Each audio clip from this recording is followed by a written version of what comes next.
My name is Eric Dickerson. I'm from Sealy, Texas. I played at SMU, Southern Methodist University in Dallas, Texas. And I got drafted in the first round, second player by the Los Angeles Rams. And I played for the Indianapolis Colts and also the Los Angeles Raiders. I think every player that has ever played any sport, any businessman, or any person that has ever lived has had some type of adversity. I think my adversity playing sports is that I was never good enough. You know, I've heard that my whole life because I came from a small town of 2,000 people, one red light, that I wasn't good enough. I wasn't big enough. I mean, I was a tall guy. You know, I was not tough enough, and that I'd never make it. I got drafted in the first round, second player behind John Elway in the 1983 draft. Once again, why did they draft him? You know, he's not that good. I heard it again. My first year in the league, I ran for 1,800 yards as a rookie. Set that record. That still stands. I think 31 or 32 years later, it still stands. 18 rushing touchdowns and 2 receiving touchdowns, 20 touchdowns my first year. The next year, I ran for 2,000 yards.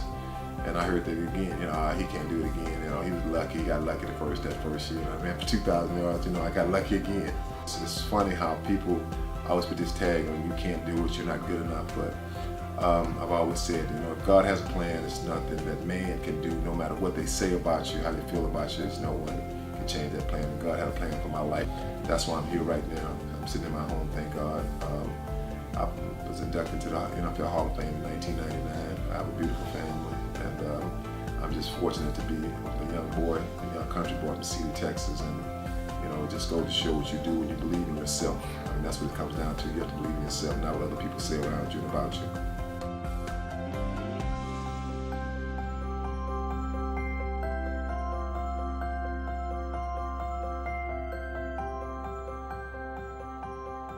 When I think of, I guess they say I'm getting a Lifetime Achievement Award, you know, when you get to be my age, it's not many awards left.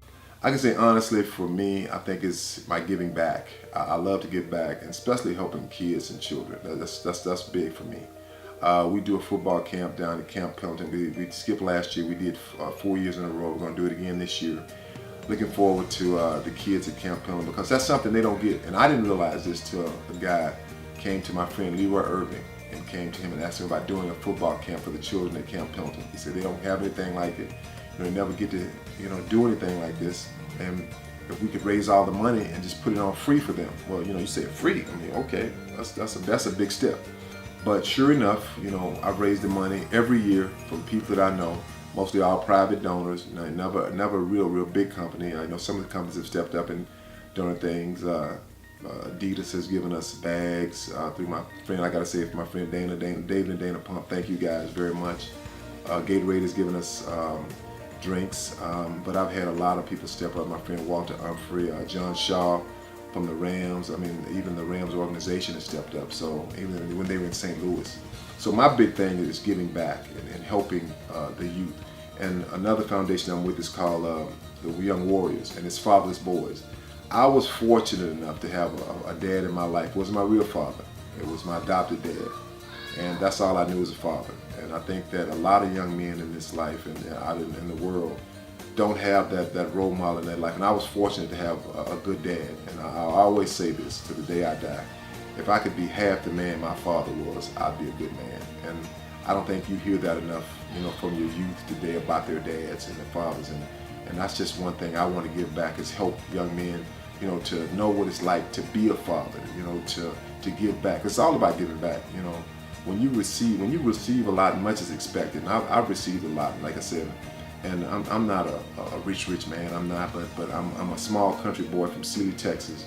And anyone who knows me knows that about me. I love helping people, and if I say I'm your friend to the end. There's no gray area at all.